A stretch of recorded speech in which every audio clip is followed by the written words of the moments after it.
सब लोग अच्छे हैं उस घर में। शुरू में मुझे लगा कि पता नहीं मैं किस मुश्किल में फंस गई हूँ, पर फिर वक्त के साथ साथ मैंने रियलाइज किया कि वो लोग बुरे नहीं हैं, आप ही समेत। वो असूलों की पक्की हैं और उनका लहजा थोड़ा सा सख्त है, लेकिन वो किसी का बुरा नहीं चाहती, सबका भला ही चाहती हैं। मुझे तो बहुत ही वफादार औरत लगी।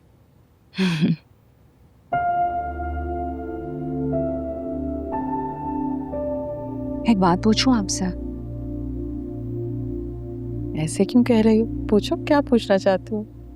हवा ने जो सब बातें आज की हैं, उनसे तो ये पता चलता है कि उनको औरत जात से ही नफरत है। इसलिए तो उन्होंने कभी अपनी बेटी के सर पर हाथ तक नहीं रखा। उन्हें लगता था कि जो उनकी माँ ने उनके साथ किया, दुनिया की हर औरत वैसा ही करेगी। और मैंने तो उनके इस वहम को सच भी साबित कर दिया। मगर आप मुझे ये बताएं कि अगर ऐसा ही था तो उन्होंने आपसे शादी क्यों की? जिस इंसान के लिए अपनी बेटी को कबूल करना इतना मुश्किल है, उसने आपको कबूल क्यों किया? कैसे राजी हो गए वो आपसे शादी के लिए? राजी नहीं हुए थे।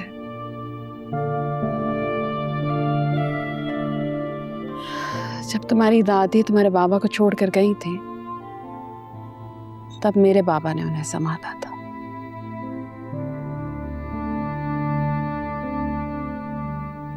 मैं और दिलावर बचपन से एक ही घर में पले बढ़े। जब बाबा इस दुनिया को छोड़कर जा रहे थे, तब उन्होंने हाथ जोड़ के दिलावर से दरखास्त की थी कि वो मुझसे शादी कर ले। शायद वो उनके एहसानों का बदला चुकाना चाहते थे, इसलिए उन्होंने हाँ कर दी।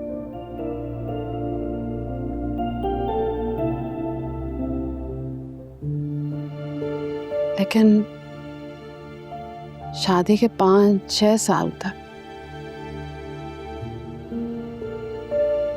उनका मेरा कोई रिश्ता नहीं बन पाया। दुनिया के सामने तो हम मियां बीवी थे, लेकिन एक दूसरे के लिए अजनबी थे। लेकिन मैंने अपने आप को तुम्हारे बाबा के कदमों से कभी नहीं उठाया।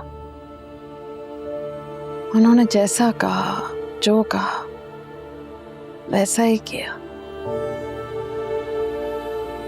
शायद इसलिए आहिस्ता आहिस्ता उन्होंने मुझे कबूल कर ही लिया।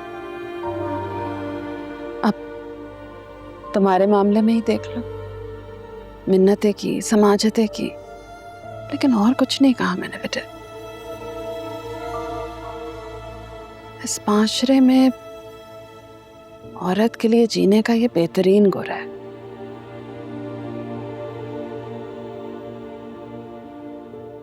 देखो बेटा, अपने शौहर को, अपने ससुराल वालों को सब कुछ मानो अपनी जिंदगी में, और कभी भी किसी और को उनके ऊपर तरजीह मत देना।